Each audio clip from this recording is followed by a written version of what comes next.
वजीर खजाना अरुण जेटली कल पेश करेंगे बजट। आम लोगों को कितनी मिलेगी राहत, किन सेक्टर में आएगा मोदी सरकार का बूस्टर, पूरे मुल्क की है नजरें इसी पर।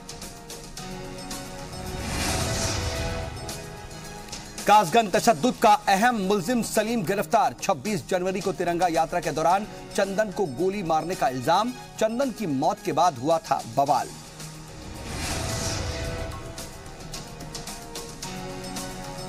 रोहिंग्या मुसलमानों को म्यांमार वापस भेजने के मरकजी हुकूमत के फैसले के खिलाफ अर्जी पर सुप्रीम कोर्ट में समाअत। अर्जी गुजार प्रशांत भूषण ने की थी अभी कार्रवाई न करने की मांग। बीजेपी की गोरक्षा सेल कर्नाटक में चलाएगी 24 घंटे की काऊ प्रोटेक्शन मुहिम। कांग्रेस ने बताया मरकज की नाकामी छिपाने के लिए मजहबी कार्ड, तो जीडीएस ने अमित शाह की रैली की नाकामी से जोड़ा। BJP leader KS. ईश्वरप्पा ने भी दिया मुतनाज़ा बयान। बीजेपी के साथ रहने वाले मुसलमानों को बताया अच्छा, तो कांग्रेस के हामियों को बताया कातिल। कांग्रेस ने बोला जवाबी हमला। शोपिया फायरिंग के महलूकीन की तादाद हुई 3 जख्मी। रईस के सिर में गोली लगने से हुई मौत। मौत की बात शोपिया में हालत कशीदा। और अफगानिस्तान में आए जलजले से हिला जम्मू कश्मीर। दहशत से लोग आए घरों के बाहर। श्रीनगर में फ्लाईओवर का गार्डर गिरा।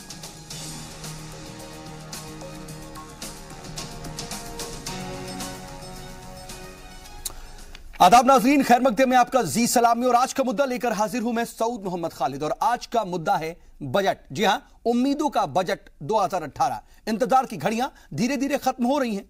आम बजट की दस्तक आहिस्ता आहिस्ता करीब आ रही है। पूरा मुल्क उम्मीद लगाए बैठा है कि बजट में उनके लिए दरअसल क्या खास होगा। इस बार का आम बजट आम हिंदुस्तानियों के लिए कितनी सौगातें लेकर के सामने आएगा और जिंदगियों में कितनी खुशियां भरता हुआ दिखाई देगा। मरकजी हुकूमत आम बजट में मिडिल क्लास को बड़ी रियायतें क्या दे सकती है। इसके अलावा इस बजट में अकलियतों के लिए भी क्या खास होने वाला है। इन्हीं तमाम पहलुओं के साथ शुरू करते हैं आज का मुद्दा।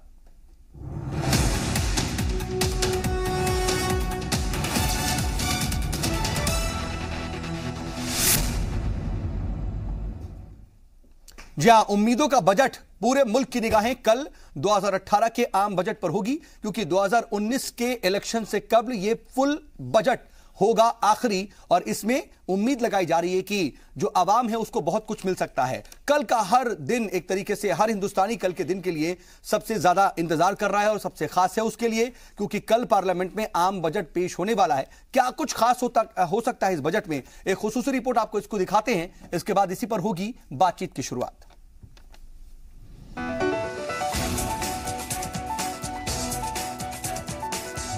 पूरा मुल्क इस वक्त आम बजट के इंतजार में बैठा है। मुल्क की निगाहें इस बात पर टिकी हैं कि आम शहरी को इस बार के बजट में क्या खास मिलेगा जिससे जिंदगी और आसान होगी। और इस बार का बजट आम लोगों के लिए क्या क्या सौगातें लेकर आएगा। पेट्रोल और डीजल के दामों में लगी आग क्या ठंडी होगी। खासतौर पर खवातीन इस बजट का बेसब्री से इंतजार कर रही हैं कि उनके किचन का सामान दाल, चीनी, चावल, गेहूं, फल, सब्जी, तेल कितना सस्ता होगा, क्योंकि इस वक्त प्याज और टमाटर के दाम आसमान छू रहे हैं। सरकार पेट्रोल डीजल पर एक्साइज ड्यूटी में कटौती कर सकती है। बैनुल अक़वामी बाजार में कच्चे तेल के दाम बढ़ने के साथ ही घरेलू बाजार में पेट्रोल डीजल के दाम चढ़ गए हैं। ऐसे में उम्मीद है कि सरकार इसे लेकर भी आम बजट में कुछ राहत देगी। कहा जा रहा है कि सरकार मिडिल क्लास फैमिली को बड़ी रियायतें दे सकती है। इसमें इनकम टैक्स छूट की हद बढ़ाना, टैक्स रेट में कटौती, टैक्स स्लैब में बदलाव और स्टैंडर्ड डिडक्शन फिर से नाफिज करना शामिल है। इनकम टैक्स की लिमिट 2.5 लाख से बढ़ाकर 3 लाख रुपए की जा सकती है। 2014-15 के बजट में इसे 2 लाख से बढ़ाकर 2.5 लाख किया गया था। माना जा रहा है कि सरकार इस बार के बजट में किसानों को भी बड़ी सौगात दे सकती है। तो सरकार मुल्क के हर शहरी को हेल्थ इंश्योरेंस का तोहफा भी दे सकती है। यानी हर एक शख्स को हेल्थ इंश्योरेंस दिया जाएगा, जिससे किसी तरह की बीमारी होने पर उसको इलाज मिलने में परेशानी ना हो। हेल्थ इंश्योरेंस कवर 3 से 5 लाख रुपए का हो सकता है। इसके अलावा सरकार 2018-19 के माली साल में एग्रीकल्चर एजुकेशन रिसर्च के लिए बजट अलॉटमेंट 15% बढ़ाकर 8,000 रुपए कर सकती है। एग्रीकल्चर रिसर्च बजट में इजाफा भी इसी के तहत हो सकता है। बजट में प्रधानमंत्री फसल बीमा स्कीम को 13,000 करोड़ रुपए किया जा सकता है, तो जीएसटी और नोटबंदी जैसी मुख्तलिफ स्कीमों से मुतासिर रियल्टी शोबों को बजट में टैक्स की कम शरहें जैसी राहतों की उम्मीद है। रिहायशी और शहरी मामलों की वजारत ने प्रधानमंत्री आवास योजना के लिए इस साल बजट में करीब 3 गुना ज्यादा अलॉटमेंट का मुतालबा किया है, तो अक़लियत भी इस बजट पर उम्मीद की नजर लगाए बैठे हैं। मुसलमानों को अपने माशी, तालीमी तरक्की, रजिस्टर्ड मदरसों, मकतबों में मजहबी तालीम के साथ साथ मॉडर्न एजुकेशन की तालीम की सहूलतों के खर्च पर बजट से उम्मीदें हैं। इसके अलावा हज सब्सिडी खत्म होने के बाद सब्सिडी की रकम मुस्लिम बच्चियों की तालीम पर खर्च करने की बात कही गई थी। इसे लेकर भी बजट में ऐलान हो सकता है। बात अगर 2017 के बजट की करें तो किसानों और गांव के लिए सबसे ज्यादा सौगातें थीं। रोजगार, मकान, किसानों, देही इलाकों, नौजवानों पर जोर दिया गया था। किसान कर्ज पर सूद में कटौती की गई थी। 5 सालों में किसानों की आमदनी दोगुनी करने का वादा भी किया गया था। साथ ही वजीर खजाना ने कहा था कि साल 2017-18 में किसानों को 10 लाख करोड़ रुपए कर्ज के तौर पर दिए जाएंगे, जिस पर 60 दिनों तक कोई सूद नहीं चुकाना होगा। इसके अलावा मनरेगा को 48,000 करोड़ रुपए दिए गए थे। गरीबों के लिए 1 करोड़ मकान बनाए जाने की सौगात के साथ 2018 के मई तक सभी गांवों में बिजली पहुंचाने की बात बजट में थी, तो 2019 तक 1 करोड़ कुनबों को गरीबी से बाहर निकालने और 50,000 ग्राम पंचायतों को भी गरीबी से आजाद करने की बात कही गई थी। पीएम कौशल केंद्रों का 600 जिलों तक बढ़ाने और 100 अंतर्राष्ट्रीय कौशल केंद्र खोलने की बात बजट में थी। इसके अलावा 1.5 लाख तिब्बी सेंटर्स को हेल्थ वेलनेस सेंटर्स में बदलने की बात बजट में थी। सरकारी स्कूलों में तालीम की क्वालिटी की जांच के लिए स्कीम, आला तालीम में दाखिले के लिए नेशनल टेस्टिंग एजेंसी तश्कील का भी जिक्र था। सभी 648 एग्रीकल्चर लाइन सेंटर्स में काबिल मकामी सनतकारों की जानिब से माइक्रो सॉइल लैब बनाने, दलितों की बहबूदी के लिए 52,393 करोड़ रुपए की सौगात थी। एससी, एसटी और अक़लियतों के फंड में इजाफा कर एसटी के लिए 31,920 करोड़ और अक़लियत मामलों की वजारत के लिए 4,195 करोड़ रुपए की बात बजट में देने की कही गई थी। इससे लगता है कि सरकार इस बार का बजट पिछले बजट से बेहतर लाने की कोशिश करेगी। लेकिन इस बार का बजट कितनी सौगातें लाता है, इस पर सबकी नजर है। लेकिन सवाल यह भी है कि जीएसटी आने के बाद क्या सरकार और भी चीजें और दीगर सर्विसेज को भी जीएसटी के दायरे में ला सकती है। 16वीं लोकसभा का यह आखिरी फुल बजट है, लिहाजा इसे 2019 के इंतखाबात से भी जोड़कर देखा जा रहा है। लेकिन बजट की असली तस्वीर कल यानी बजट पेश होने के बाद ही साफ होगी। ब्यूरो रिपोर्ट, जी सलाम। तो खास बात यह है कि 16वीं लोकसभा का यह आखिरी बजट है और साल 2019 के जो आम बजट हैं उससे पहले का यह आखिरी फुल बजट है। इसमें क्या कुछ सियासी झलक दिखेगी, इस पर भी कहीं ना कहीं लोगों की नजर है, क्योंकि यह उम्मीद की जा रही है कि इस टर्म का जब आखिरी बजट है बीजेपी हुकूमत का, तो वो लोगों को तमाम तरह की रियायतें दे सकती है और सिर्फ कुछ एक खास तबकों को नहीं बल्कि हर तबके के लिए शायद कुछ ना कुछ जो है वो जरूर इसमें शामिल किया जाए। लेकिन कहीं ना कहीं जो इक्तिसादी घाटा है वो बहुत ज्यादा परेशानी का सबब है हुकूमत के लिए। उसे कैसे भरा जाए, क्योंकि तमाम तरह के जो इनडायरेक्ट टैक्सेस हैं वो खत्म हो गए और जीएसटी ने एक तरह से अपनी तरह जीएसटी शक्ल में आ गया। अब इसकी वजह से किस तरीके के हालात होंगे, उस इक्तिसादी घाटे को खत्म करने के लिए, उससे उबरने के लिए क्या कुछ इकदाम उठा सकते हैं जो तमाम दूसरे तरह के, चाहे वो एक तरह से कस्टम ड्यूटी हो या फिर एक तरह से लॉन्ग टर्म कैपिटल गेन्स की बात की जा रही है, LTCG की, क्या इन तरफ पर और इन जो तमाम पॉइंट्स हैं इस पर बहुत ज्यादा जोर दिया जाएगा। ये तमाम पहलू हैं, इस पर हम तफसील से जरा बातचीत करेंगे। हमारे साथ बातचीत के लिए खास पैनल जुड़ गया है। अपने मेहमानों से आपका तारुफ करा देते हैं। हमारे साथ 4 खास मेहमान हैं। बीजेपी से हमारे साथ बीजेपी तर्जुमान मौजूद हैं आनंद साहू जी, इसके अलावा हमारे साथ इकोनॉमिस्ट है डॉक्टर सौरभ अग्रवाल, और हमारे साथ पॉलिटिकल एनालिस्ट मौजूद हैं प्रोफेसर अजय उपाध्याय जी, और किसान नेता जो कि किसान शक्ति संघ के प्रेसिडेंट हैं चौधरी पुष्पेंद्र सिंह जी। आप सभी का बहुत इस्तकबाल है। और आनंद साहू जी, मैं बातचीत की शुरुआत आपसे करना चाह रहा हूं क्योंकि बहुत उम्मीद है देखिए मोदी हुकूमत से और इस बजट से, क्योंकि बार बार ये कहा जा रहा था कि टैक्स स्लैब जो है उसमें छूट दी जाए। मिडिल क्लास बहुत ज्यादा उम्मीदें लगा के बैठा हुआ है क्योंकि मिडिल क्लास पर बोझ बहुत ज्यादा है सर इस वक्त, क्योंकि जो तमाम इनडायरेक्ट टैक्सेस जो है भले घटे हैं लेकिन जो तमाम व्यापारी हैं उनको बहुत ज्यादा परेशानियां हैं। मिडिल क्लास को महंगाई से बहुत ज्यादा जूझना पड़ रहा है, पेट्रोलियम के जो तमाम दाम हैं वो बहुत ज्यादा आसमान को छू रहे हैं, तो जेब जो है बहुत ज्यादा खाली नजर आ रही है। क्या जेब में बचत हो, पैसा रुके, इसके लिए कुछ कदम है? देखिए, बहुत अच्छा सवाल आपने किया है। सरकार की जो नीति है आप अगर देखेंगे और ये बजट को लेकर के भी अगर आप देखेंगे तो ज्यादातर फोकस है वो पूरा देशवासियों को एक तो इंफ्रास्ट्रक्चर चाहिए। अगर कोई भी व्यक्ति उसको अपॉर्चुनिटी उसके डोर पे अगर पहुंच जाता है तो definitely he will encash that opportunity और वो ऑटोमेटिक वो आगे बढ़ता है। तो मुझे लगता है जो इंफ्रास्ट्रक्चर की जो कमी थी उन सभी के ऊपर, खास करके किसानों के लिए, जो आप देखेंगे किसानों का अगर आजादी के बाद सबसे ज्यादा अगर दबा कुचला रहा तो किसान और खेतीहर मजदूर और गरीबी, अगर हम उसका अगर ओवरऑल आंकेंगे तो इन सबको लेकर के अगर देखेंगे तो इन लोगों की जब तक विकास दर नहीं बढ़ेगी, इनको अपॉर्चुनिटी नहीं मिलेगी, इनके जो खास जरूरत चीजें हैं जैसे पानी, बिजली, आप नहीं दे पाएंगे, इंफ्रास्ट्रक्चर नहीं दे रहे हैं। अगर आप देखेंगे तो ज्यादातर फोकस इन्हीं लोगों के लिए है। मुद्रा योजना गरीब और मध्यम वर्ग के लिए है, जनधन योजना जो सब्सिडी जा रहा है गरीबों के लिए, और बहुत सारे योजना। मैं अभी कम से कम 100 बातें इसके बारे में बता सकता हूं, लेकिन संक्षिप्त में इतना कहूंगा कि पहली सरकार ऐसी आई है जो गरीबों के लिए, गरीबों के हितों की रक्षा के लिए तरह तरह की स्कीम्स के रूप में लाना। सर देखिए, चाहे वो सड़क है, चाहे वो रोजगार है, चाहे वो स्किल डेवलपमेंट है। और मुझे लगता है आपने जो कहा पेट्रोल डीजल की बात, बहुत बड़ी बात बताई आपने कि पेट्रोल डीजल को डीरेगुलेट किया है और इसका ऑलरेडी 12% जो है दर इंटरनेशनल मार्केट में बढ़ गया।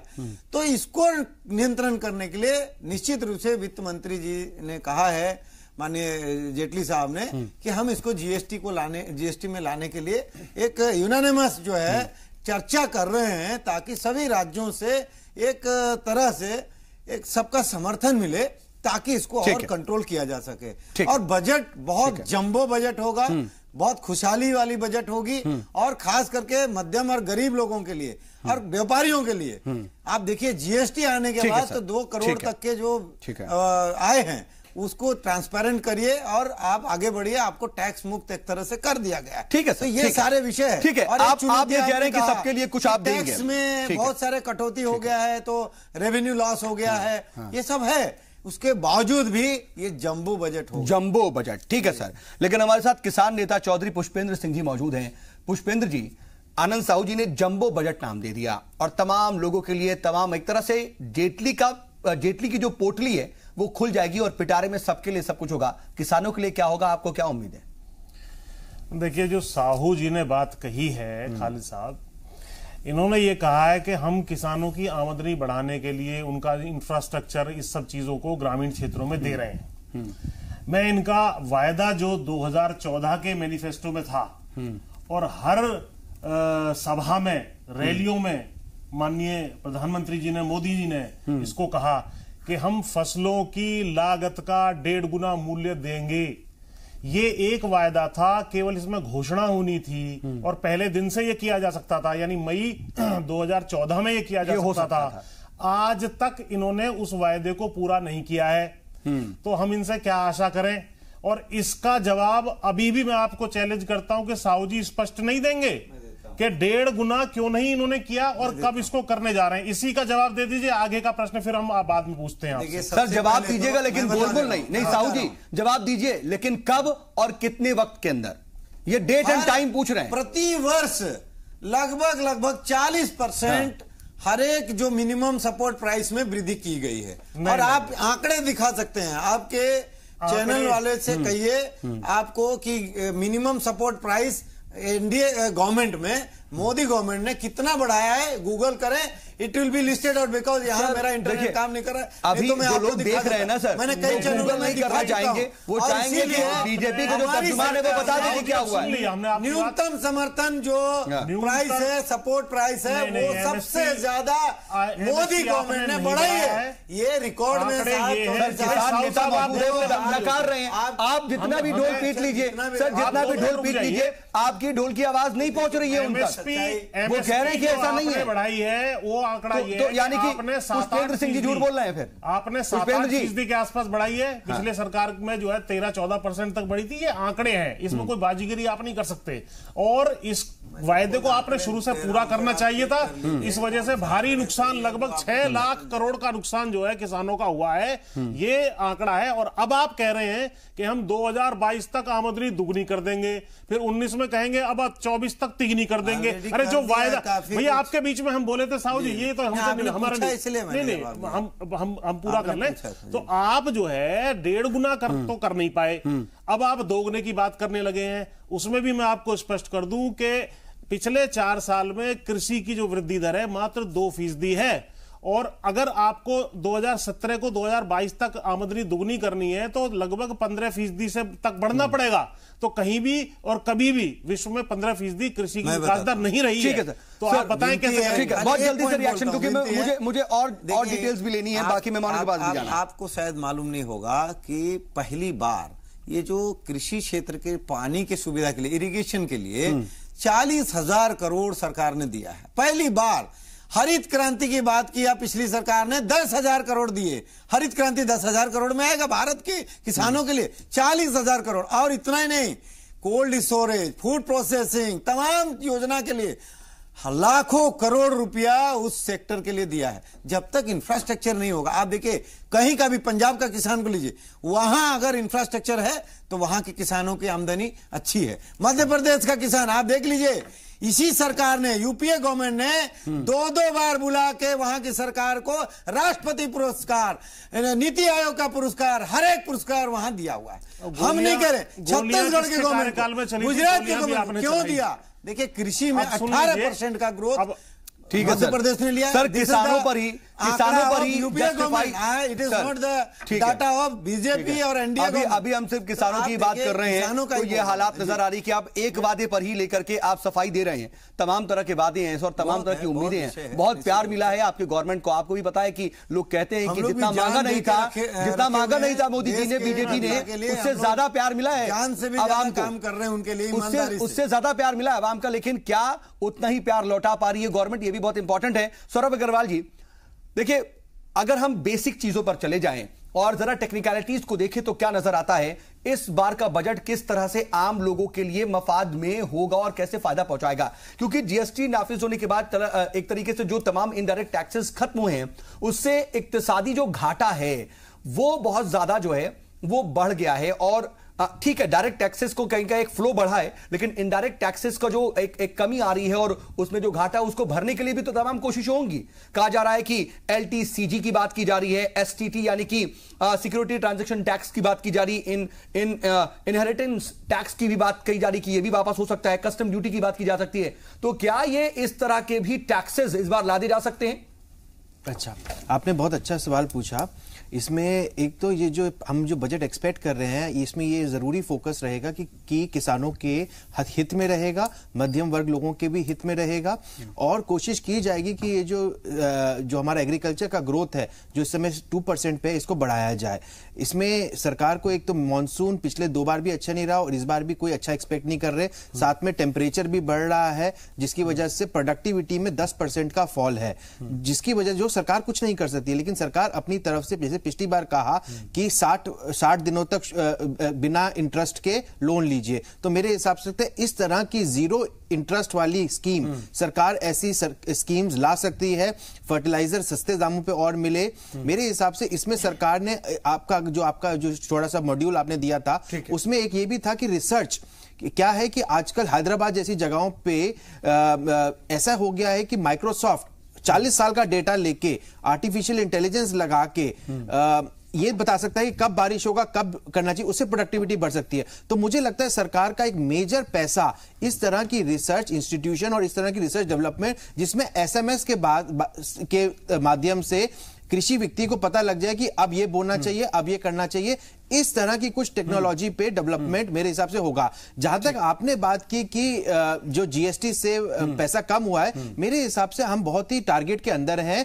फिस्कल डेफिसिट को हमने कम कर चुके हैं, ऑलरेडी 3.2% पे है। सरकार सोच रही थी 50,000 करोड़ रुपए बोरो करने के लिए, लेकिन सरकार ने उसको भी कम कर दिया है 20,000 करोड़। आधार की वजह से क्या हुआ है कि डायरेक्ट बेनिफिट ट्रांसफर हो रहा है, तो सब्सिडी जो सरकार देती थी वो भी 16% से कम होकर 14% हो गई है। तो एक तरह से सरकार देखा जाए कि फिस्कल प्रूडेंस के हिसाब से ठीक है। ये कैसे हुआ, इसमें ये समझना होगा कि ठीक है हमारे इतने सारे इनडायरेक्ट टैक्सेस खत्म हो गए, सरकारी खजाने पर बोझ ना पड़े और बहुत आसानी से सबको सब कुछ दिया जाए। क्या इस हालत में है जीएसटी नाफिज होने के बाद? क्योंकि अभी भी कहा जा रहा है, जो तमाम माहिरीन है सर आप जैसे, वो ये कह रहे हैं कि नोटबंदी का असर अभी भी दिख रहा है, जीएसटी के बाद पहला बजट होगा तो उसका असर दिख रहा है, जिससे कहीं ना कहीं बहुत ज्यादा चैलेंजेस हैं। बहुत शॉर्ट में सब चाहूंगा इसका जवाब। हाँ, देखिए 50% इंक्रीज हुआ है नंबर ऑफ टैक्स पेयर्स में, 1.8 मिलियन नए टैक्स पेयर्स। अगर हमारे जितने लोग, जितने भी भारतवर्ष में लोग हैं, सारे के सारे लोग अगर टैक्स नेट में आ सकेंगे धीरे धीरे, तो मेरे हिसाब से टैक्सेस कम हो सकते हैं। जैसे ये 2.5 लाख की लिमिट है,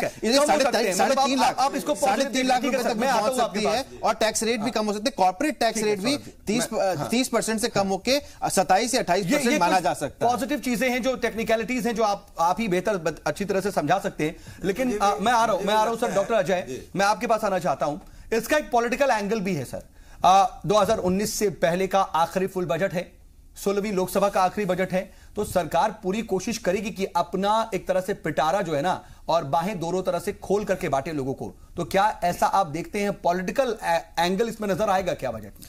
देखिए, कोई भी सरकार जब बजट पेश करती है तो बजट में कहीं ना कहीं आर्थिक विकास के साथ साथ, चूंकि डेमोक्रेटिक कंट्री है भारत, तो निश्चित तौर पे उसके अपने पॉलिटिकल एजेंडा होते हैं, और कोई बुरी बात नहीं है, सभी सरकारों ने ऐसा किया है। और इस सरकार के लिए चूंकि ये अंतिम बजट है, फुल बजट जो पेश करने वाली है सरकार, तो निश्चित तौर पे इस बार का बजट कहीं ना कहीं सोशल एजेंडा पर के इंडिकेटर्स को कहीं ना कहीं प्रभावित करेगा, जिससे पॉलिटिकल एजेंडा पार्टी का भी और सरकार का भी पूरा हो।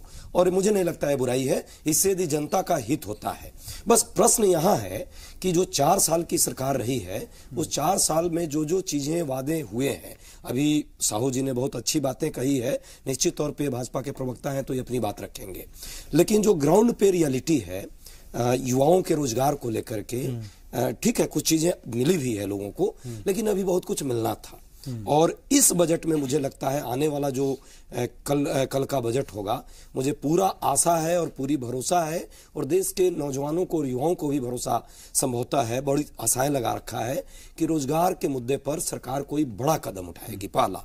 दूसरी बात, सामाजिक जो सोशल इंक्लूजन की बात है, सामाजिक समावेशी विकास की बात है। समावेशी विकास के अंतर्गत जो मुख्य तौर पे है, आज आय का जो एक अंतर है वो बहुत बड़ा है। अभी सरकार की ही रिपोर्ट आई है, 1% लोगों के पास 73% संपत्ति जो है संकेंद्रित हुई है पिछले कुछ वर्षों में।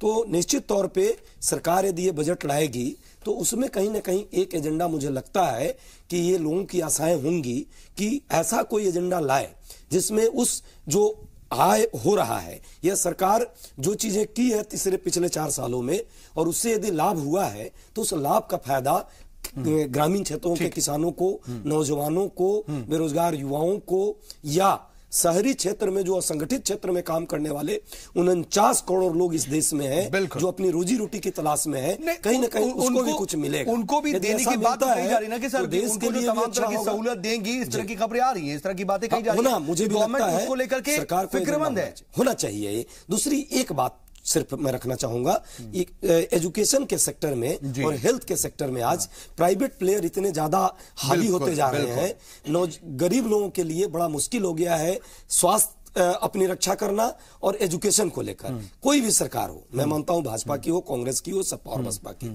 सभी सरकारों का मुझे लगता है अगला एजेंडा ये जरूर होना चाहिए। और मुझे लगता है कल के बजट में कहीं ना कहीं एजुकेशन पर और हेल्थ पर एक व्यापक प्रयास रहना चाहिए सरकार का, नजर जनता के हित में होगा। कल ही होगी और देखना होगा कि कल क्या कुछ मिलता है, लेकिन हम कहीं ना कहीं कोशिश कर रहे हैं कि क्या उम्मीदें हैं, क्योंकि ये उम्मीदों का बजट है और इस पर हम जरा तफसील से बातचीत और आगे भी करेंगे। लेकिन वक्त एक छोटे से वक्फे का जरा हो चला है, हम ब्रेक पर जा रहे हैं, ब्रेक से लौटते हैं और फिर बातचीत को यहीं से आगे बढ़ाते हैं।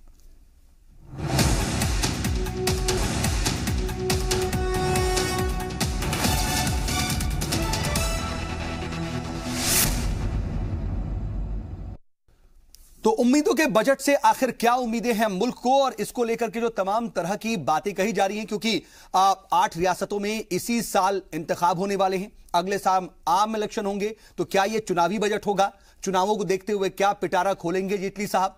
और जो तमाम तरह की परेशानियां हैं, जो चैलेंजेस हैं, उससे कैसे उभरेगी हुकूमत और लोगों के लिए सहूलत और एक तरीके से लोगों के लिए तमाम जो पॉजिटिव चीजें हैं वो कैसे लेकर के आएगी, ये बहुत अहम हो जाता है। और इसी पर हम बातचीत कर रहे हैं। हमारे साथ बातचीत के लिए खास पैनल मौजूद है।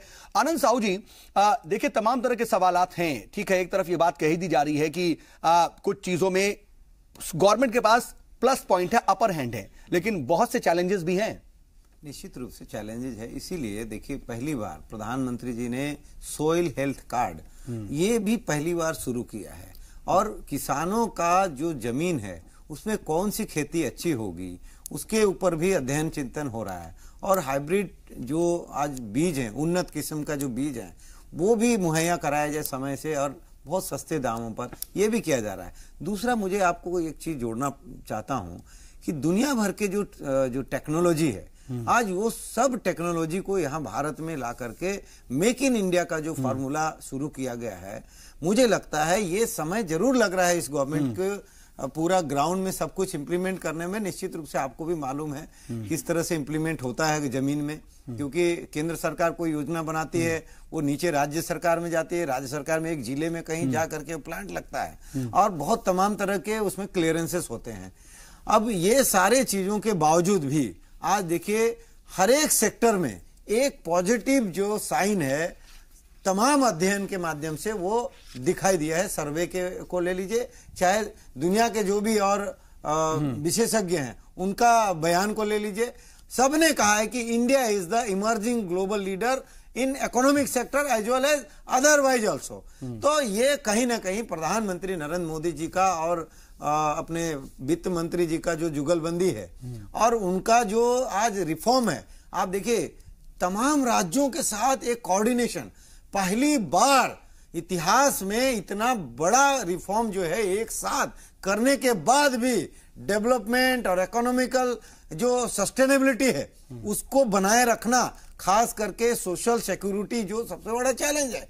आज चाहे जितने भी स्कीम है, अगर वहां पैसा नहीं देंगे तो स्कीम बंद हो जाएंगे, और ये सारे स्कीम को जिंदा रखना और इंक्लूडिंग मनरेगा में और 10,000 करोड़ बढ़ा के देना, जो सीधे तौर पर रोजगार से जुड़ा हुआ है, रोजी रोटी से जुड़ा हुआ है। और इन चीजों से अगर आप देखेंगे, और चाहे आप सब्सिडी देख लीजिए सिलेंडर को लेकर के, जो गरीब तबका है जिसके घर में चूल्हा नहीं जलता था या वो गोबर के उसमें जो है जलावन के रूप में काम करते थे या लकड़ी काट करके वो करते थे, एक सम्मान जो है उन गरीबों के घर में भी पहुंचाया प्रधानमंत्री जी ने। बहुत अच्छी बात कम से कम समय में इससे अच्छा काम हो ही नहीं सकता था। लेकिन जो मुझे लगता है और एक बात है, उसमें समय परेशान भी हो रहा है सर। नहीं सर, आप सोचिए पहले कंज्यूमर कितने थे सर? गैर सब्सिडी वाले मेरा बात का दाम बता दीजिए सर। नहीं सर, मैं बता रहा हूं, सब्सिडी वाले मैं बता रहा हूं, मैं गरीब से गरीब लोगों के बीच में काम करता हूं। कुछ नहीं बात कर रहा, मैं एकदम बता रहा हूं, उसी पे सब्सिडी वाले सिलेंडर का दाम बता दीजिए कितना है? वो बढ़ा है फिर भी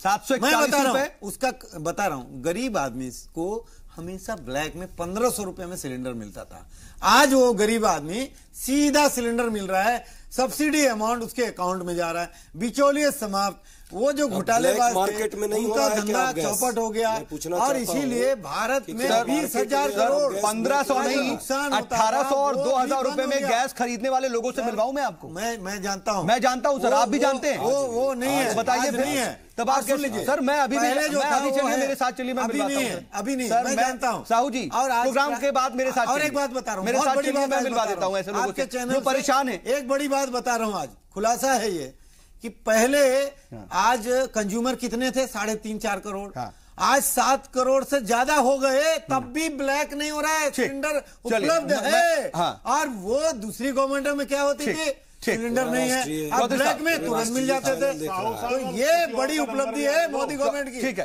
people are afraid of the law and order, और घोटालेबाज घबराए हुए हैं। ठीक है सर, तो दिस इज आपके बीच में कोई नहीं बोलता, शांति से बहुत टाइम मिल गया आपको। 2-3 मुद्दे आए बीच में, मैं उनको रिस्पॉन्ड कर दूं। आपने ये कहा कि भंडारण की सुविधा जो है हमने बड़ी बढ़ाई है। आज भी 1 लाख करोड़ का फल, सब्जी, खाद्यान्न जो है भंडारण के अभाव में बर्बाद हो जाता है। पहली बात बहुत दुखद है। दूसरा, आपने ये कहा कि भाई आमदनी बढ़ी है, यार बीच में मत बोलिए, पूरी बात आ जाए, पूरी बात आ जाए, बीच में मत बोलिए यार। तो मैं ये कह रहा हूं कि इकोनॉमिक सर्वे आमदनी बढ़ने की वाली जो बात कही है, इकोनॉमिक सर्वे स्वयं कहता है कि पिछले 4 साल में वास्तविक आय किसानों की नहीं बढ़ी है। दूसरी बात, तीसरा जो है, किसी की आमदनी यदि आपको बढ़ानी है तो 2 तरीके हैं, या तो उसके खर्चे कम करें और उसकी आमदनी बढ़ाएं। एमएसपी आपने नहीं बढ़ाई, 1.5 गुना कीमत आपने नहीं दिया। अरे भैया रुक तो जाइए गुरुजी, भाई साहू जी, आपको इतने तीनों चारों पैनलिस्ट ध्यान से सुन रहे थे, आप सुन तो लीजिए। मैंने काटा नहीं, आपने 1.5 गुना जा नहीं रही ना ग्राहक वहां तक जो है बात, 1.5 गुना कीमत जो वाली बात है वो तो आपने की नहीं। उल्टे अब मैं खर्चे पे आ जाता हूं। खर्चे में आपने कहा था कि लागत कम करेंगे, लागत कैसे कम करी है? खाद की बात भी सौरभ जी ने भी कही थी। अंतरराष्ट्रीय मार्केट में जिस प्रकार कच्चा तेल आधे दामों पर आता रहा, 1/3 पर भी पहुंचा $30 तक, लेकिन आपने जो डीजल का खर्चा है, डीजल का रेट कम नहीं किया, जो किसानों की मुख्य इनपुट होती है, पहली बात। इसी तरह खाद, ठीक है, कम लोगों को जानकारी है कि फर्टिलाइजर भी अंतरराष्ट्रीय मार्केट में आधे रेटों पे आ रहा है, उसका भी आपने कम करने का काम नहीं किया। किसानों के लिए उल्टे आपने बिजली बढ़ा दी की योजना बनाई है। भाई बीच में बोलते हैं आप, अब आप बोल दिए। नहीं बोला मैं, आपका लगभग खत्म हो गया तब शुरू किया कि पहली बार किसानों को मुफ्त बिजली, सोलर पंप, बिजली आपने बढ़ाई है। यूपी में 150% सरकार ने लाई, यूपी में 150% बिजली बढ़ा दी आपने। सर आपको मैं बहुत इज्जत करता हूं, मैं जानता हूं आप किसानों का सबसे बड़ा हितैषी हैं, लेकिन इशू ये है कि आप चाहते हैं कि 60 साल का इशू 4 साल में हो जाए, ये संभव ही नहीं। कोई ठीक है, ठीक है। सौरभ अग्रवाल साहब, ये बताइए, तमाम तरह की बातें, तमाम पॉइंट जो है आनंद साहू साहब गिना रहे हैं, तमाम तरह के पॉइंट्स उन्होंने गिनाए हैं, उसको आप एक इकोनॉमिस्ट होने के नाते किस तरह से आंकेंगे? कितने वैलिड पॉइंट्स हैं, कितने सही पॉइंट्स हैं? क्योंकि वो बहुत सी बातें सियासी एंगल से भी कर रहे हैं। सौरभ जी।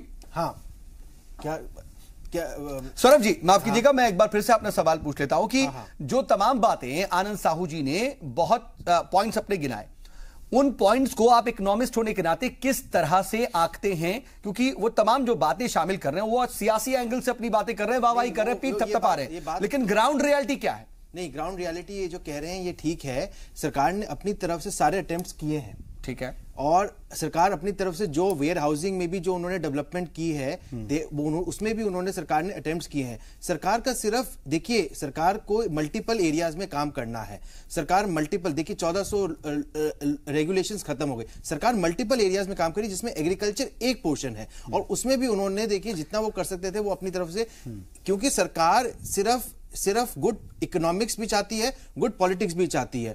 इनकी पॉइंट्स सरकार के पास पहुंच गए, दर्शकों के पास भी पहुंच गए। मेरे हिसाब से ये बजट, हमारा जो बजट का सेशन है, सिर्फ एक फार्मर पे केंद्रित होता जा रहा है, जो कि बहुत कुछ मॉनसून पे भी डिपेंडेंट करता है। तो इसमें सरकार कितना कर सकती है, और क्योंकि सरकार को अपना डेफिसिट भी मीट करना है 3.2% का, वो कैसे अगर करेगी? अगर दूसरी बात सिर्फ डेफिसिट नहीं है, अगर हमें तमाम जो मिडिल क्लास हैं उनके बारे में भी बताया। साहू जी सुनिए, सरकार ने एक बहुत अच्छा कदम लिया है अभी रिसेंट में, अगर हम देखें तो उसमें उसने क्या किया कि 100% एफडीआई अलाउ करी है सिंगल ब्रांड रिटेल के अंदर।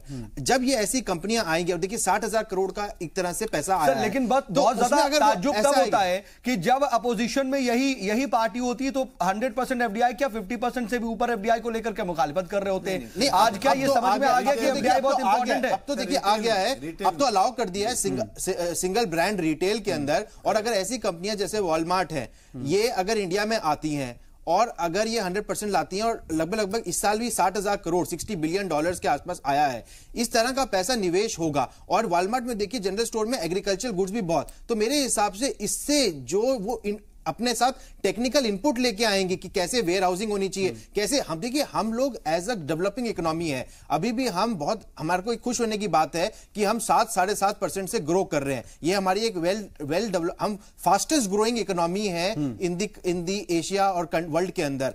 और एक तरह से हमें एक्सपोर्ट बढ़ाना होगा। अभी सर्वे ने एक ये बात बड़ी अच्छी कही कि जिन स्टेट्स के अंदर एक्सपोर्ट ज्यादा है उन्हीं स्टेट्स की ग्रोथ ज्यादा है। अगर हमें एग्रीकल्चर में भी ग्रोथ लानी होगी तो उसमें सब जरूरी बात है कि एग्रीकल्चर रिसर्च अच्छी हो, एग्रीकल्चर में डेवलपमेंट और एग्रीकल्चर एक्सपोर्ट्स हो। इससे अगर डेवलपमेंट होगी तो मेरे हिसाब से, और ये जो एफडीआई भी आएगी, उससे मुझे लगता है थोड़ी इन्वेस्टमेंट बढ़ेगी। आज ही देखिए अभी सर्वे ने कहा हमारा सेविंग रेट भी कम हो गया है, हमारा इन्वेस्टमेंट रेट भी कम हो गया है। क्योंकि सेविंग और इन्वेस्टमेंट कम हो गया तो आज ही एसबीआई ने अपने डिपॉजिट के ऊपर रेट बढ़ा दिया ताकि हमारे देश में ज्यादा सेविंग हो। सेविंग ज्यादा होगी तो ज्यादा कॉर्पोरेट, अभी कॉर्पोरेट क्या है, कुछ काम ही नहीं कर पा रहा। अगर कॉर्पोरेट फार्मिंग का एक नया कंसेप्ट आया था लेकिन वो डेवलप ही नहीं हो सकती, क्यों? बैलेंस शीट खराब है। अब लेकिन ये स्टेप्स जो उठाए गए हैं, हाँ जी, वो स्टेप्स जो अपने असर जो लेकर के आएंगे वो उसमें थोड़ा टाइम लगेगा, उसके लिए वेट करना पड़ेगा हमें। चलिए देखिए 7 से 7% पे ग्रो करना इस समय बहुत ही अच्छा समय है, अच्छा है, और लेकिन हमें एग्रीकल्चर पे और फोकस करना पड़ेगा कि बहुत से 2% नहीं चलेगा, सभी बहुत से सेक्टर्स है सर उस पर ग्रो करना। एक मुद्दा जो उठाया है मैं उसके बारे में रेस्पॉन्ड कर दूं। आपने कहा कि हाँ एग्रीकल्चर में एक्सपोर्ट बढ़ाने की जरूरत है। वास्तविकता क्या है? वास्तविकता ही मेरे पास आंकड़े हैं। आयात निर्यात की जो नीतियां हैं वो किसान विरोधी रही हैं। 3 साल पहले के मुकाबले आज जो है हम एग्रीकल्चर एक्सपोर्ट हमारा 65,000 करोड़ रुपए घटा है और इंपोर्ट 65,000 करोड़ रुपए बढ़ा है, जिसकी वजह से जो है हमें नुकसान हुआ है। ठीक, बहुत अच्छा। ठीक है आनंद साहू जी, मैं जवाब लूंगा इससे, लेकिन मुझे एक छोटे से ब्रेक पर जाना है। ब्रेक से लौटेंगे और फिर आनंद साहू जी आपसे भी जवाब लेंगे और तमाम जो दूसरे पहलू हैं उसको भी समझने की कोशिश करेंगे छोटे से वक्फे के बाद।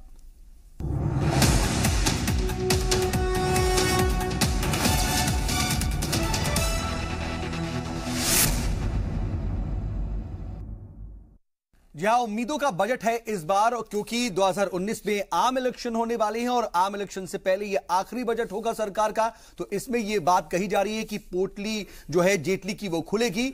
लेकिन सिर्फ उम्मीदें किसी एक तबके को नहीं बल्कि हर तबके को है।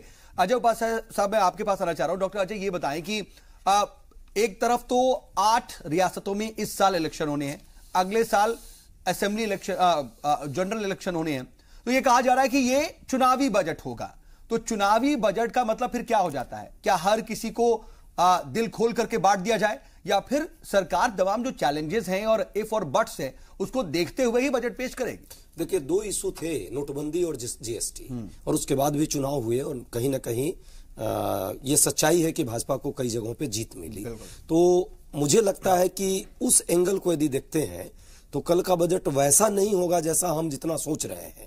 हाँ 2-3 मुद्दे अभी भी 2019 में देखिए वापसी की कोशिश होगी तो शायद वो जरूर ध्यान में रहेगा। एक हार्ड स्टेप जरूर सरकार ले रही है, लेकिन साथ में जो ग्रामीण विकास का एजेंडा है, जिस एजेंडे से देश का एक बड़ा तबका जुड़ा हुआ है और वोट बैंक की राजनीति में भी बहुत बड़ा उस पर असर होता है। दूसरा बिंदु है लोअर मिडिल क्लास, क्योंकि आज कहीं ना कहीं लोअर मिडिल क्लास बहुत परेशान है किसी न किसी रूप में, और उसको अपने दिनचर्या की चीजों को की पूर्ति के लिए महंगाई के कारण बहुत सारी परेशानियां हो रही है। बच्चों को स्कूल भेजना, स्वास्थ्य की कोई मेजर बात हो गई तो उसके लिए, तो इन सारे इशू पर सभी की कहीं ना कहीं आशाएं जुड़ी हुई है। अब देखना है कल के बजट में, चूंकि जेटली जी और जो पूरी सरकार है ये एक एजेंडा में है, कहीं ना कहीं देश में जो डिस्पेरिटी आज है, 1% लोगों के पास जो 73% संपत्ति आई है, ये असमानता जो सरकार सबका साथ और सबका विकास के नाम पे आई थी, लेकिन 1% के विकास के कारण 73% संपत्ति आ गई और बाकी 99% लोग कहीं ना कहीं आज ईमानदारी से ठगे हुए महसूस कर रहे हैं, उन पर कल क्या करती है सरकार, पहला।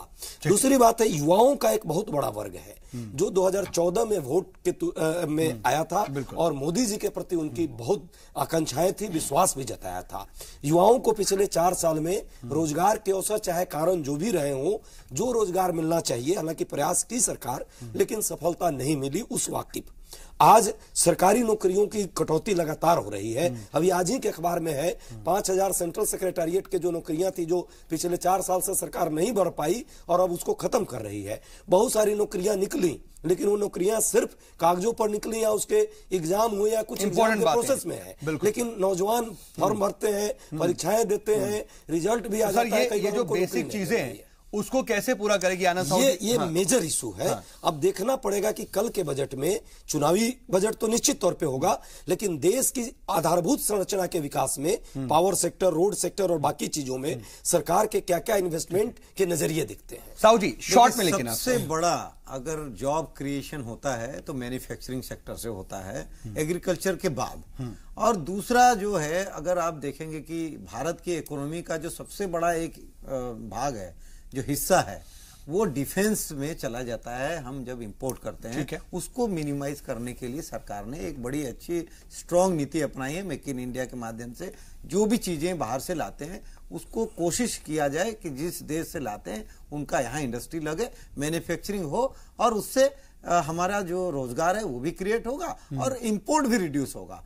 और तीसरा जो है, आप देखेंगे कि पावर सेक्टर में सबसे बड़ा रिफॉर्म हुआ है। पावर सेक्टर में सोलर एनर्जी को एक रेवोल्यूशन, क्रांतिकारी हम कह सकते हैं कि इतना बड़ा जो प्लांट लगे और पावर प्रोडक्शन हुआ जो किया। तीसरा रेलवे में, उसकी बात रेलवे में हो रहा है ऑलरेडी। रेलवे में आप देखिए, रेलवे के बिना बजट पूरा नहीं होता है, एवरीबॉडी नोज इट। और रेलवे में सुन लीजिए सर, मैं समझता हूँ परेशानी, थोड़ा शॉर्ट में रखिए, गिफ्ट में मिला है, बहुत शॉर्ट, आई नो। 10 रुपए 3 रुपए के जो रेलवे टिकट थे, रेलवे में जितना बड़ा, सारे परेशान हैं लोग। अजय जी, आपने जो है परेशानियां अगर रेलवे की बता रहे हैं, देखिए आपको गिफ्ट में मिला है, लेकिन आपको ये गिफ्ट में नहीं मिला था कि कितने का प्लेटफॉर्म टिकट है, आपको ये नहीं मिला था गिफ्ट में कि कितने का टिकट है। आपने सहूलत के नाम पर बहुत ज्यादा टिकट का रेट जो बढ़ा दिया, लेकिन सहूलत कितनी है सर? मेरे साथ चलिए फिर आप देखिए, वहां देखिए काफी रिफॉर्म हो रहा है सर। मैं इतना जानना चाहता हूं, कम से कम रेलवे की जो बुनियादी चीजें हैं, रेलवे का जो टिकट है, बड़ी बुनियादी टिकट के दाम आपने बढ़ा दिए, और यही कहा था सुरेश प्रभु जी ने, हो गया ग्रीन टॉयलेट, प्रभु जी ने यही कहा था कि हम ट्रेन का स्पीड जो है कराएंगे, काफी बढ़ गया है। एक शख्स से, हर कंज्यूमर ने, रेल में सफर करने वाले हर मुसाफिर ने ये बात कही थी। न्यू ट्रैक्स, साहू जी, आप भूल रहे हैं, के ऊपर हर एक मुसाफिर ने ये बात कही थी, तारीफ की थी प्रभु जी की, कि अगर सहूलत बढ़ेगी तो हम साथ हैं, हम ज्यादा पैसा देने को तैयार हैं। लेकिन सहूलत बहुत अफसोस के साथ कहना पड़ रहा है, बहुत सहूलत बढ़ रही है, नहीं बढ़ी, नहीं बढ़ी, मुझे खुशी है, जितनी बढ़ती थी नहीं बढ़ी। ठीक है सौरभ अग्रवाल जी, मैं आपसे ले रहा हूं, पीयूष गोयल जी, पहली बार ऐसा होगा कि आम बजट के साथ रेल बजट भी आ रहा है सर। और जीएसटी, नोटबंदी का भी असर, जो बातें कही जा रही थी, और जिस तरीके से मैन्युफैक्चरिंग सेक्टर की बात हो रही है, या फिर और जो तमाम सेक्टर्स को इसमें जोड़ने की बात हो रही है, डॉक्टर अजय ने भी तमाम बातें इसमें शामिल की कि रोजगार को कैसे दूर किया, जो है रोजगार कैसे फराहम किया जाएगा, तालीम की बात हो जाती है, सेहत की बात हो जाती है। इसको आप किस तरह से देखते हैं, क्या चैलेंजेस है और कैसे अमल में लाया जाएगा? देखिए, ये साफ इसमें कर रखा है कि ये जो टाइम रहेगा ये रिवाइवल का रहेगा, और इसके अंदर मैक्रो इकोनॉमिक स्टेबिलिटी भी। आपने जो ये जो अभी आपने सारा डिस्कशन किया, उसमें ये नहीं डाला जो हमारा जो स्टॉक मार्केट है, इसमें एक पूरा बबल बना पड़ा है उसके अंदर, और अगर वो क्रैश, अगर मान लीजिए कल को उसकी एकदम से कीमतें कम आ जाती है, तो एक इंसान के पास ये आएगा, मैं पैसा डालूं का, रियल एस्टेट में पैसा इस समय डालने में कहीं बढ़ोतरी नहीं हो रही है, फिक्स डिपॉजिट के रेट बिल्कुल कम हो गए हैं। अगर स्टॉक मार्केट में भी कल को रेट कम हो जाएंगे, एलटीसीजी जैसे कहा कि एलटीसीजी लगा देंगे, मैंने शुरू में सर इसका जिक्र किया, तो अगर ये टैक्सेस लग गए तो मेरे हिसाब से टैक्सेस तो ज्यादा नहीं बढ़ेंगे, कमी होने की आशंका है, स्लैब्स भी बढ़ने की उम्मीद है। मेरे हिसाब से ये हेल्थ पे फोकस रहेगा, हाउसिंग के ऊपर मेरे हिसाब से ऐसी गरीबों को, देखिए यूएन चार्टर के हिसाब से सब, हर एक व्यक्ति के पास एक छत का राइट है, तो मेरे हिसाब से प्रधानमंत्री आवास योजना को एक बहुत बड़े पुश मिलना चाहिए। डिफेंस और रियल एस्टेट की हालत बहुत खराब है, रियल एस्टेट से और मिडिल क्लास ये चाहता है कि वो अपना पैसा कहीं सेव करें, कहीं इन्वेस्ट करें, उसका फायदा हो। एलटीसीजी की जो बात हो रही है, एक जो पॉइंट नजर आता है, या एक उम्मीद नजर आती है, वो भी खत्म हो जा रही है। मैं आ रहा हूं सर, पुष्पेंद्र जी, आप अपनी बात जोड़ दें। आप पुष्पेंद्र जी से के पास जाता हूं, क्योंकि फाइनल कमेंट के तौर पर जा रहा हूं। पुष्पेंद्र जी, देखिए तमाम तरह की बातें तो की जा रही, लेकिन क्या उम्मीद अभी भी बहुत ज्यादा है? देखिए 1.5 गुना कीमत वाली जो बात कही थी, अब किसान और मजदूर क्या चाहता है वो मैं बात रख देता हूं बहुत शॉर्ट में। किसान मजदूर का कर्जा माफ करो, फसल की कीमत दुगनी, जो ये दोगुने की बात करते हैं, दुगनी, खर्चा हाफ करो, और 2 करोड़ रोजगार देने के वायदे का इंसाफ करो, ये चाहता है। मैं यहाँ जोड़ना चाहूंगा सौद साहब, देखिए सबसे बड़ा एक विषय यहाँ छूट रहा है बजट में, जो नेशनल हाईवे है, रोड कंस्ट्रक्शन है, उसमें इतना क्रांतिकारी काम हुआ है, और आने वाला समय में ये सरकार रोड फिर से में काम तो देखिए किया है, ये बात सच्चाई है, बहुत बड़ी काम हुआ है, लेकिन दूसरी बात है वो भी एक कि जो एरिया है। ठीक है सर, वो समझ में आ गया। साहू जी आपकी बात आ गई। अजय उपाध्याय जी, मैं आपके पास आना चाह रहा हूँ फाइनल कमेंट के तौर पर। सिर्फ इतना ही नहीं, जो ठीक है सर, वो आगे जो वाटर ट्रांसपोर्टेशन है उस पर भी काम हो रहा है, और ये सारा चीज कहीं ना कहीं काम हर तरफ हो रहा है, जो काम हर जगह हो रहा है, ग्रोथ में हर सेक्टर में हो रहा है, फिर कमी कहां रह जा रही है? कल क्या कुछ चाहिए? देखिए फाइनल कमेंट सर आपका पूरी डिबेट का। कोई भी यदि इकोनॉमी है, इकोनॉमी जो है समाज के लिए होती है, राष्ट्र के लिए होती है। इकोनॉमी का यदि एक जगह संचय होगा कुछ पूंजीपतियों के लिए, अडानी और अंबानी के लिए होगा, तो वो इकोनॉमी कोई फायदा नहीं होगा। और एक रिपोर्ट आ गई, 1% लोग गरीब, देश के 70% जो है सरकार को करना चाहिए, वक्त नहीं है, एकदम इजाजत नहीं दे रहा है। हित में, आम लोगों के हित में सबसे ज्यादा अगर लंबा नहीं चलेगी किया है जय जी, कोई भी सरकार भी बात करूंगा आपके चैनल ठीक है अजय जी, अजय जी, साहू जी, ठीक है, माफी के साथ की बात कहना चाहेंगे कि ये जो जीडीपी है, ये 7.5 कह रहे हैं, ये अगर ऐसा प्रधान हमारे वित्त मंत्री करें कि ये 7.5 की जगह 10% से ग्रो करे। आप सभी मेहमान हमारे साथ जुड़े और बातचीत में शामिल हुए, इसके लिए बहुत बहुत शुक्रिया सर। देखिए ये इतनी व्यापक, इतनी ब्रॉड डिबेट है कि इसको कुछ मिनटों में सिमटा पाना भी बहुत मुश्किल है। कल बजट आ रहा है, अब कल बजट पर भी तफसील बातचीत करेंगे। जी सलाम पर आप लगातार जुड़ भी सकते हैं, लगातार बजट जो है वो हम आप तक पहुंचाएंगे, लाइव भी पहुंचाएंगे। लेकिन फिलहाल के लिए बस इतना ही। आप बने रहिए जी सलाम के साथ।